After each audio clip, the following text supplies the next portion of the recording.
Welcome to Stocks in Translation, your essential guide cutting through the market mayhem, the noisy numbers, and the hyperbole to give you the information you need to make the right trade for your portfolio. I am your host, Jared Blikre, and today we are looking back at some of our favorite moments from the show. First, we revisit our conversation with front office sports editor Dan Roberts. We dive into crypto, DeFi, and regulation, as well as the Caitlyn Clark effect and the impact of streaming services on sports. When you left Yahoo Finance, you went to Decrypt. You were the editor-in-chief, and we got a halving. That seems like ancient history. Those Bitcoin and ETFs, the spot Bitcoin Ether ETFs.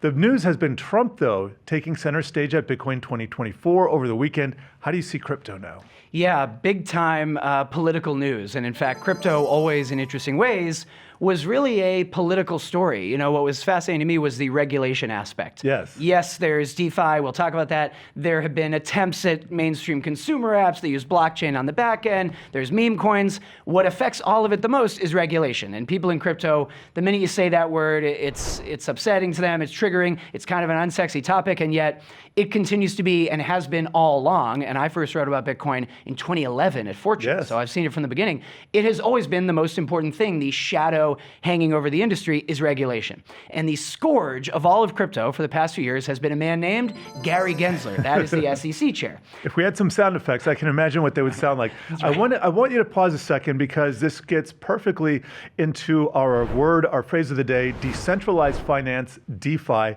Let me just define it here because this ties into regulatory stuff that we're talking about.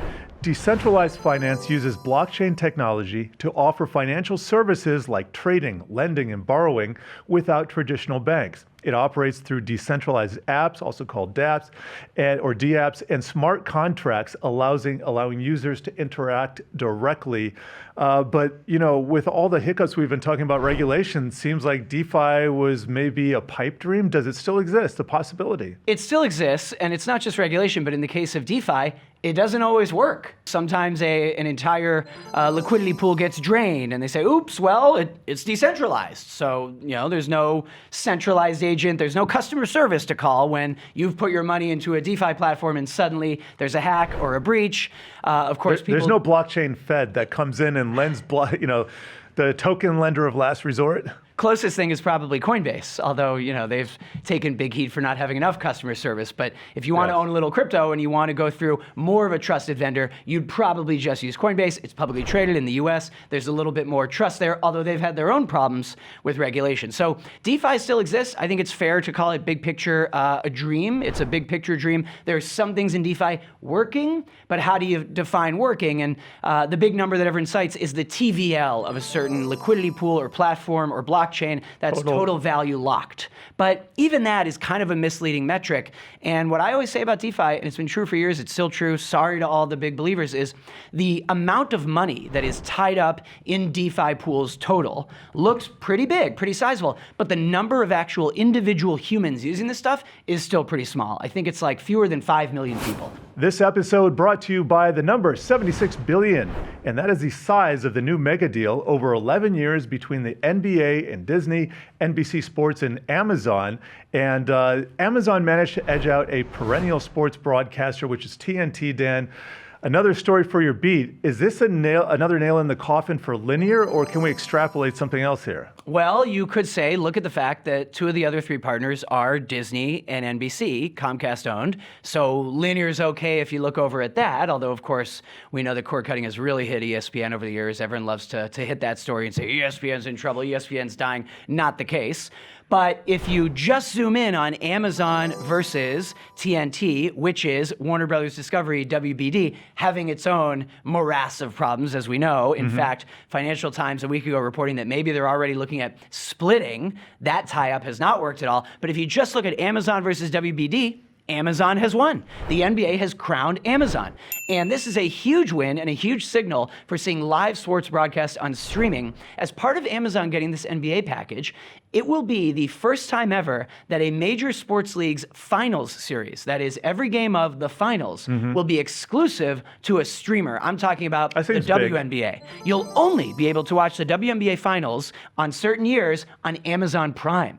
And this is happening at a time when the WNBA is bigger than it's ever been. For years, we kept hearing, this is the tipping point. It's WNBA's time. And it really wasn't. Now it is. Now you can't argue with it. Record ratings numbers. So this NBA deal news is not just NBA, but it also includes the new WNBA deal, $2.2 billion, big milestone for that league, big win for Amazon. Well, and Dan, I want to ask you about that with the $2.2 billion. Are the dollars keeping up with those views for the WNBA? Well, actually. Low or high? Oh, well, depending on whom you ask, including Cheryl Miller, major figure in women's basketball, sister of Reggie Miller. She says it's a low ball and that it should actually be more. But, look, it's finally the WNBA getting its own deal, separate from the NBA.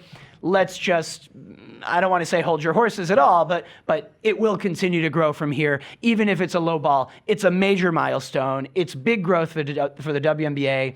It's, yes, the Caitlyn Clark effect, but it's Asia Wilson. It's all these other players too. And I don't watch any sports anymore. I used to when I was younger, so full disclosure there. But none. I mean, as far as the WNBA is concerned, I hear a lot about Caitlyn Clark. Has she become the entire franchise? I think that, like most debates, like most things you'd see on First Take with Stephen A., the truth lies somewhere in the middle. In other words, there are people who are big WNBA believers and have been around for years, they say, oh, welcome to the party. You're all just joining. We've been here for years. There's a great viral t-shirt that was created. Everybody watches women's sports. And what they say is, of course it's not just Caitlyn Clark. Stop calling it the Caitlyn Clark effect. It's offensive. It's not just one player. There are a ton of stars. There's Paige Beckers. I mentioned Asia Wilson. There's so many. That is true. But then there's people on the other side who say, come on. Look at the instant surge in numbers. Look at the fact that something like 8 or 9 of the 10 most watched games this season had Caitlyn Clark. How can you discount her value? And it's both. It is certainly driven by Caitlyn Clark. If you ask me, it's being driven more by her than any other individual player. But yes, it's not just Caitlyn Clark. It's all happening at once. And it's also part of the larger surge in interest and appreciation and support for women's sports. Look at NWSL. Bob Iger and Willow Bay buying an NWSL franchise. Many people, even big sports fans, are like, what is the NWSL? It's the National Women's Soccer League. Thank you. And that puts a big valuation on an NWSL team that, by the way, of course, isn't profitable yet. So as big private equity names, as big family offices, as big individual billionaires rush in to invest in women's pro sports, you're going to see a rise in eyeballs and in streaming deals for all of them. When we return, we're going to hear from Investopedia Editor-in-Chief Caleb Silver as we break down the CBOE Volatility Index, or the VIX, and how it relates to risk management. Risk writ large, that 4-letter word, is so important in our lives, but especially in our financial lives, right? We don't get taught risk in high school. We don't get taught risk in college. It's something we have to learn. When you get into the capital markets and you start to invest and allocate your money, you have to be thinking about your downside. And that really causes a fundamental question to be asked of yourself. How much of a loss are you willing to take? What is your tap out number? Is it 10%, 20%, 30%? And then building your portfolio around that. I am risk averse. I had a lot of financial trauma growing up, and I hate to lose 5 times more than I like to win. So I like to protect myself with a lot of risk balance assets in my portfolio. And for investors, you have to determine that number yourself. What's your sleepless number? What's your tap out number? That's risk management in a nutshell. So if you're a passive investor and you just have, you might own a bunch of ETFs, you don't own single stocks, should you do anything when there's a sell-off? Should you check your portfolio? Should you sell anything? You avoid the news, as they say. Yeah. Everybody always says, don't look at your 401k. I don't believe that at all. Look at your 401k. It is your money. Know what is in there. So if you're a passive investor, let's say you're a 401k investor and you've allocated towards some S&P 500 funds, some large cap stock funds, maybe some bond funds to balance out your risk a little bit. You should make sure that is in balance. We've had record highs after record highs coming up into the last few weeks, and guess what? Your portfolio is probably a little heavy on the technology side, right? On the S&P 500 NASDAQ side. Well, you're seeing that come down in this big sell-off, so you might want to think about loading into some value stocks that haven't been appreciated so much, or getting a little bit lighter and loading into cash right now, which is still yielding 5%. You can do that, but you can also buy a target date fund, which is what a lot of passive investors do. And those balance your risk as you get older, nearing that retirement date. That's been a popular choice for a number of years. I don't see that going away anytime soon. On the other hand, though, is it time to buy a dip? If everything's going down and we know that tech has done very well, should you use this as a buying opportunity? Yeah, for people that have a long-term time horizon and cash on the side, absolutely. Stocks are on sale. The thing about the stock market, and you guys know this well, is it's the only store in town where people run out the door when things go on sale because they're afraid. And I totally get that. But I've been through a few bear markets, and none of them feel very good at all. And corrections don't feel very good either. But I do know that we're always due for at least one correction, a 10% drop or more once a year. I know we're in for a bear market every 3 to 4 years. We haven't had one since 2022. So I know that these things happen. And I know that the first 2 times it happened, I was too scared to do anything. The third time it happened, I backed up the truck. And that turned out to be a great thing for me to do, to buy the dips, but also load in when interest rates were low, stocks were on sale, and that was a good move. But for people who have long-term time horizons, keep buying, and especially when things get lower, definitely keep buying, because then you're lowering your average price, your dollar cost averaging in, and we love when people do that. It's a great Investopedia term, dollar cost average. You can do this a number of ways, and this is something that Warren Buffett talks about, how to get into the market. You might just automatically have every 2 weeks from your paycheck a certain amount withdrawn, and so that's just going to get you into the market, into your positions, probably a passive investment. Every couple of weeks, you're just going to be adding a bit to it, and your dollar cost averaging, if you're adding as the market's going higher, your dollar cost average is going higher, but you theoretically have those returns to sit on as well. And if the market goes down, well, you can lower your cost basis such that when the market goes up, then you have that. We've been talking about more passive investors and what to do and how to approach these things. What about active traders? Because I know I come from an active trading background. I'm thinking about risk management before I enter the trade. I need to know where I want to get out before I get in. Yeah, so more advanced investors and traders do this on the regular. They set a threshold before they go into any trade of how much of a loss they're willing to take, and they put a stop order on that number. So if the stock breaches that point, they're out automatically. Also, most traders, most advanced traders, never risk more than 2 or 3% on one individual trade. You talked about diversification. That's how they do it. And P.S., they do most of their trading within a 2 to 3 hour window, probably early in the morning, make their trades.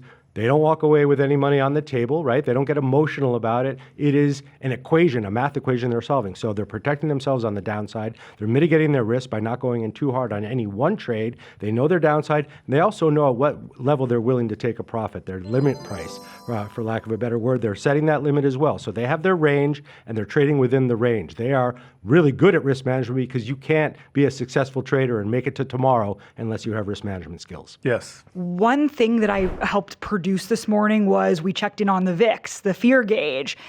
Is this a good time to buy it? Because when I saw it, it was like really high compared to what I'm used to seeing. Yeah, the VIX or Volatility Index, the fear index, a lot of people call it, really tracks that fear in the market, looking at put options out for the next 30 days or so. If people are betting against the market aggressively, buying put options against the stock market, you're going to see that VIX rise. Well, that VIX is screaming like a toddler that just dropped its ice cream cone in the park.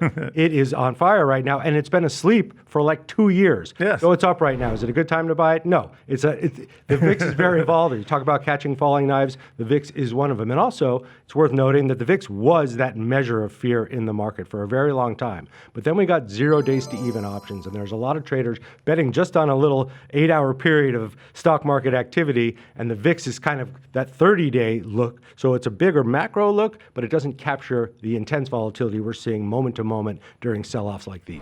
Yeah, I think that's a great question too, because a lot of people think, we're in the midst of this meltdown. This would be a great time to buy protection, but in fact, the best time to buy protection is when you don't need it, and that would be several days ago.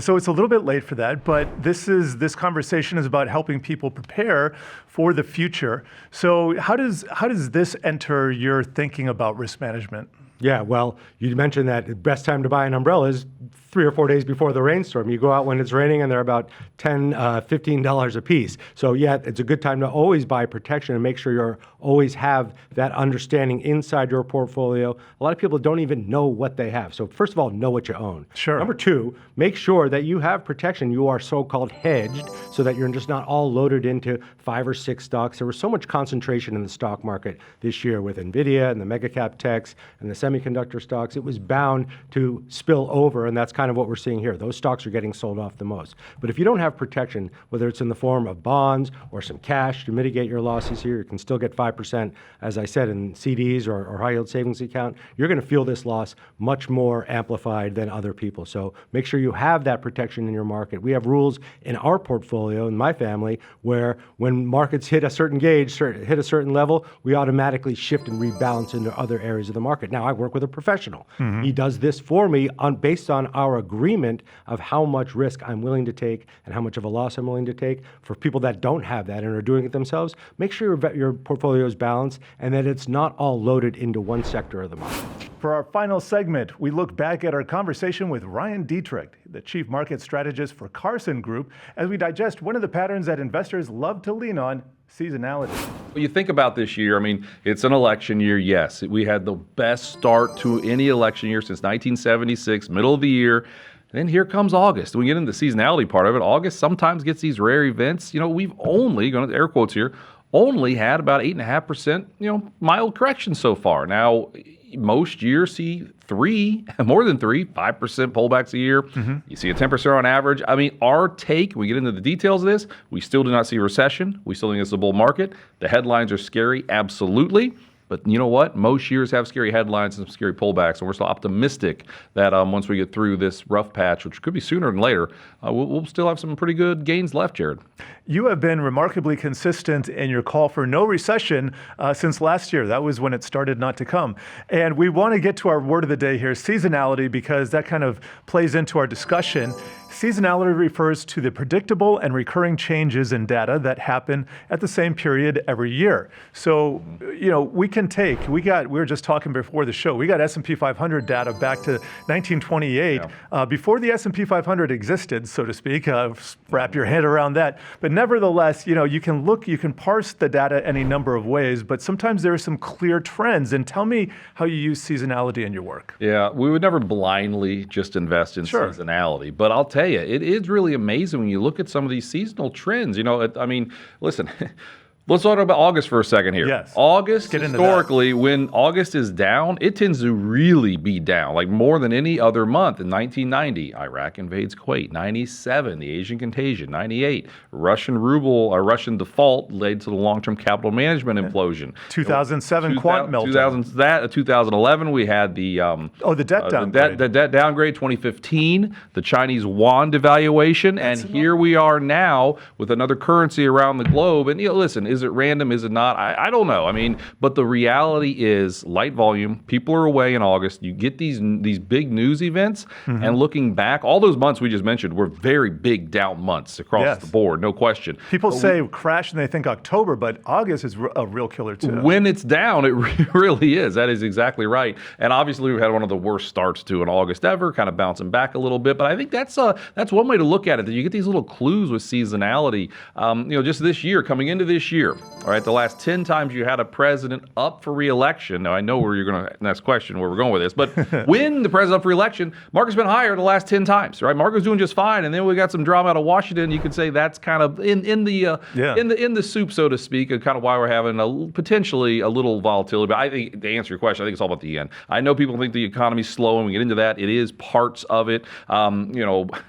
The Fed behind the 8 ball, yeah, I agree. I think they are, but let's not forget we rallied last Wednesday when the Fed did its thing. The market was okay, knowing there's more cuts coming. The reality is the yen is or the Japanese BOJ really upset the apple cart with that hike that apparently nobody expected, and then here we go. Well, so backing up a little bit, is it that August can be a little wonky?